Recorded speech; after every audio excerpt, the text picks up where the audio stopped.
নমস্কার বন্ধুরা, WB GK জিনিয়াসে সকলকে স্বাগত জানাই। আজ আমরা এই ভিডিওর মাধ্যমে 2 মিনিটে 10টি জিকে প্রশ্ন উত্তর নিয়ে আলোচনা করব, যে প্রশ্নগুলো তোমাদের বিগত বছরের পরীক্ষা থেকে নেওয়া হয়েছে। ক্লাস শুরুর আগে তোমাদের একটা কথা জানিয়ে রাখি, যারা এএনএম জিএনএম এন্ট্রান্স এক্সামিনেশন 2025-এর জন্য প্রিপারেশন নিচ্ছ, তাদের জন্য থিওরি প্লাস এমসিকিউ একটি বই, যেখানে সমস্ত বিষয় কভার করা হয়েছে। এটি কেনবার জন্য এই যে নাম্বারটা দেওয়া আছে, এই নাম্বারে হোয়াটসঅ্যাপ করো, তোমাদের বিশদে সব কিছু বলে দেওয়া হবে। চলো শুরু করেছে আজকে প্রশ্ন। আজকে আমাদের প্রথম প্রশ্ন বলছে, নিম্নলিখিত কোন শহরটি সর্বাধিক পশ্চিম দ্রাঘিমায় অবস্থিত? আমাদের রাইট অ্যান্সার হিসেবে অপশান এ, জয়পুর। এখানে যে অপশানগুলো আছে তার মধ্যে জয়পুর সর্বাধিক পশ্চিম দ্রাঘিমায় অবস্থিত। 2 নম্বর প্রশ্ন কি বলছে, সিকিম ভারতের ফুল প্লেজড রাজ্য হিসাবে ঘোষিত হয় কবে? আমাদের রাইট অ্যান্সার হিসেবে অপশান বি, 1975 সালে। 3 নম্বর প্রশ্ন কি আছে দেখো।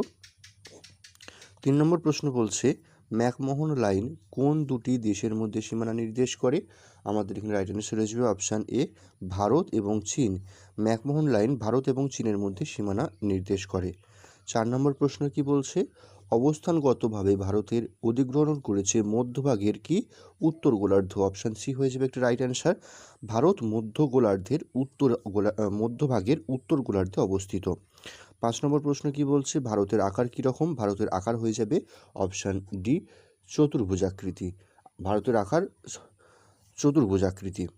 পরের প্রশ্ন কি আছে, 6 নম্বর প্রশ্ন কি বলছে, 8 ডিগ্রি চ্যানেল কোন দুটি স্থানের মধ্যে অবস্থিত?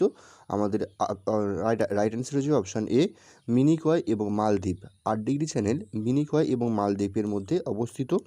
7 নম্বর প্রশ্ন বলছে, নিম্নলিখিত কোন রাজ্যের ওপর দিয়ে কর্কটক্রান্তি রেখা প্রভাবিত হয়নি? আমাদের রাইট অ্যান্সার হচ্ছে অপশান সি, বিহারের ওপর দিয়ে প্রভাবিত হয়নি। 8 নম্বর প্রশ্ন বলছে, কর্কটক্রান্তি রেখা নিম্নলিখিত কোন রাজ্যের উপর দিয়ে প্রভাবিত হয়নি? এখানে যে অপশানগুলো আছে তার মধ্যে উড়িষ্যা হয়ে যাবে রাইট অ্যান্সার, অপশান ডি হয়ে যাবে ওখানে রাইট অ্যান্সার। 9 নম্বর প্রশ্ন কি বলছে, নবগঠিত অন্ধ্রপ্রদেশ রাজ্যের রাজধানীর নাম কি? আমাদের রাইট অ্যান্সার হয়ে যাবে অপশান এ, অমরাবতী। 10 নম্বর প্রশ্ন কি বলছে দেখো, পৃথিবীর মোট স্থলভাগের কত শতাংশ অধিগ্রহণ করেছে ভারত? আমাদের রাইট অ্যান্সার হয়ে যাবে কি 2.4, অপশান এ হয়ে যাবে আমাদের এখানে রাইট অ্যান্সার।